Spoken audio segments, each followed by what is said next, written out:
The prop perspective on this Monday to start off a new week with FanDuel's Tom Vecchio. Live right here on the early line on SportsGrid. He is the man in the middle. We recap what we saw over the weekend in the Stanley Cup postseason. We'll keep it at that, Tom, and then we will also forecast what we are going to see for the Stanley Cup final that starts in 5 days from now on a Saturday between the Panthers and the Oilers. First, Vecchio, thank you for being here on this Monday on the early line. I know it could not have been the easiest of weekends for you and your hockey fandom and your tickets. Yeah, thanks for having me. The Rangers lost, my Star Stanley Cup future lost, but played a little bit of golf, got a little bit too much sun. Yanks are still in first place. I got to be ready to go on a Monday.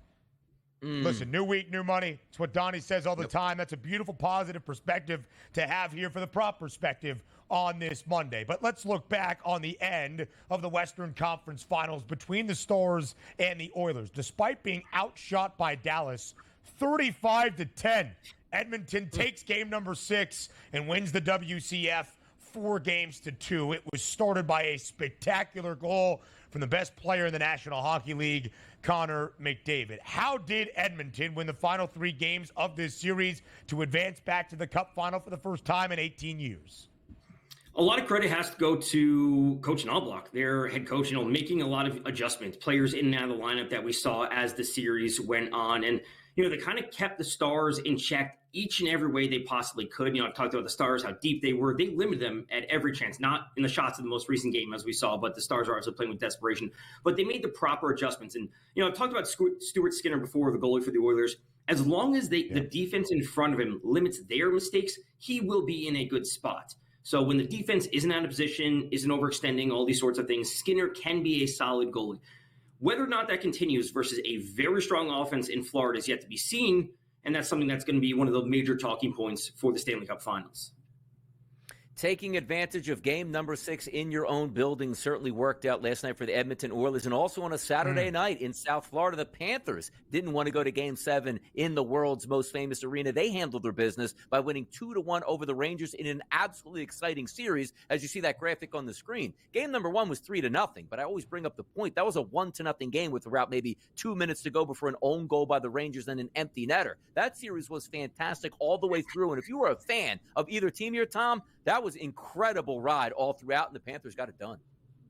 It was, and I also think it speaks to the strength of the Panthers where, first game they do what they do, a couple overtime games, anything can happen, they lose, but their strength and how they continue to develop throughout the series in finding the proper matchups and continuing to get their offense rolling, which we saw at times just to such an extreme level where not only do they limit the Rangers on defense, but they are constantly pouring on the pressure. We saw the graphics all series long. The number of shot attempts, always favoring the Panthers.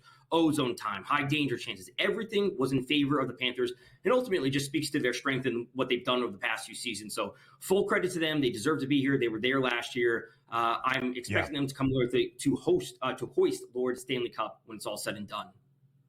And Florida is the favorite right now at minus 128 on that series outright price. You expect the Panthers to hoist the cup when all is said and done after this cup final. But how do these two teams, Tom, match up in your opinion? Florida's still the deeper team. They are, much better on offense. I think their defense is stronger. Bobrovsky is stronger. I think every single spot you could say that they're stronger. The power play is even, I would say, it's slightly sides with the Oilers just because the top end talent that they have.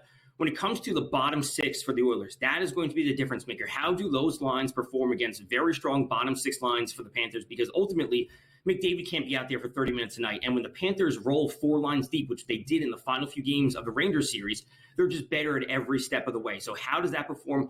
Also, what happens on the penalty kill for the Panthers? Because if they take too many penalties, putting the Oilers in advantageous spots will always put them at a detriment. Not a surprise when McDavid and Draisaitl on the other side. So the minutia of the game, I think, is really going to determine it. The penalty, the power play, those sorts of things. If we're taking a look at this series as a whole, number one, do we think this series is going a long way? And also, more importantly, it's always nice to get out to that 1-0 series lead. Florida is going to have home ice advantage at a minus 140 price in game number 1 here at the FanDuel Sportsbook. How are we looking for game number 1? And more importantly, how does this series play out? Well, game 1, 5.5 over under. What I expect from the first few games is 1 or 2 of the first 3 games is going to have a lot of goals. It's going to be 5-2, maybe 5-3. After that, every other game is about the under. We saw it in the series versus the Rangers, a 5-4 game. We saw it versus the Oilers, with the Oilers versus the Stars, 5-3, 5-2, those sorts of things. As soon as that over game hits, it's all about the unders the rest of the way. That's the way I'll be approaching it. I expect them to split the first 2 games. So whichever team wins the first game, I'll simply be on the money line for the other team. I don't expect 2-0 anyway. I expect 6 games, and I expect Florida to win 4-2. So that's where I'm looking to start. We can talk about the Conn Smythe as well if we have a little bit of time here. Right. We'll talk about the Conn Smythe in just a moment, but I'll ask you a quick follow-up. Then I'll ask you about the Conn Smythe as well. Quick follow-up, Tom. You have the Panthers winning the Cup in 6 games. Wonderful for the people of Sunrise. Is that quantifiable, or is it just your hatred of Canada and you don't want to see the Cup return to the Great White North? No, I think the Panthers are the better team. And again, as I said, you give me Bobrovsky versus Skinner head-to-head, I will take Bobrovsky. You give me the bottom 6 of the Panthers, I'll take them head-to-head. I also think just the defensive depth that the Panthers have, some big bodies down low, I think they are going to do their job at limiting the offensive pressure from McDavid and Draisaitl, as we saw them do versus Pastrnak and Marchand, as we saw them do versus Panarin and Kreider and Zibanejad. They are great at handling the matchups, the way they play. They check every box you possibly want for a Stanley Cup winning team. I just wanted to clarify to make sure that there were no Canadian viewers that were upset with you because of an idea that maybe we were trying to deny Canada from having Lord Stanley's Cup return up to the Great White North. Now, as you talked about the individual perspective, you've got a guy winning the Conn Smythe Award. That's the playoff MVP, but now here in the Cup final with a relatively large price. Who is it? What team does he play for? And why might he win the hardware? That's going to Carter Verhaeghe to win the Conn Smythe. And a lot of people say it could be Bobrovsky, which is absolutely a possibility, especially if he shines through. A lot of people say Matthew Tkachuk, but when we look at them at head-to-head basis, so far, and this is just so far throughout the playoffs, Tkachuk has 19 points, 5 goals. Verhaeghe has 17 points.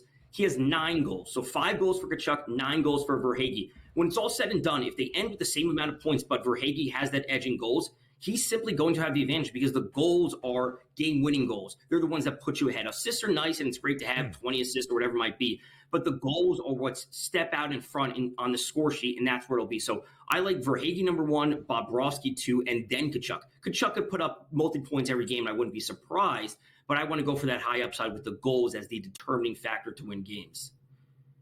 Should be a fantastic Stanley Cup final here. That will begin on Saturday night. But the NBA finals before that, they're going to begin on Thursday night. And we do have some line movement here this morning at the FanDuel Sportsbook, Tom. We take a look now. The Boston Celtics have moved from a 6-point favorite to a 6.5-point favorite and a total of 214 in game number 1. What can we expect here with a few days to go from your perspective on Mavs Celtics?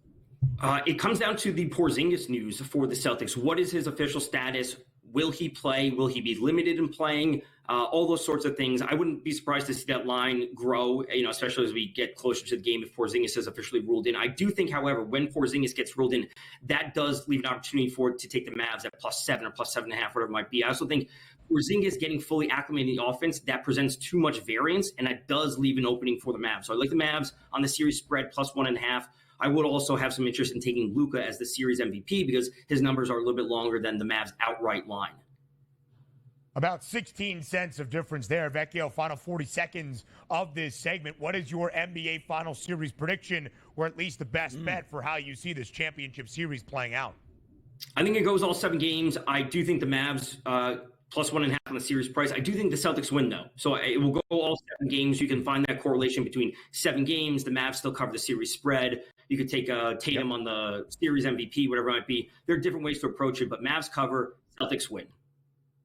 And let's not forget the jack of all trades, Bryce Harper, 2+ total bases today in the game tonight in Philadelphia against the Milwaukee Brewers at -115. Tom Vecchio, he does it all on this Prop Perspective Monday, and we say thank you.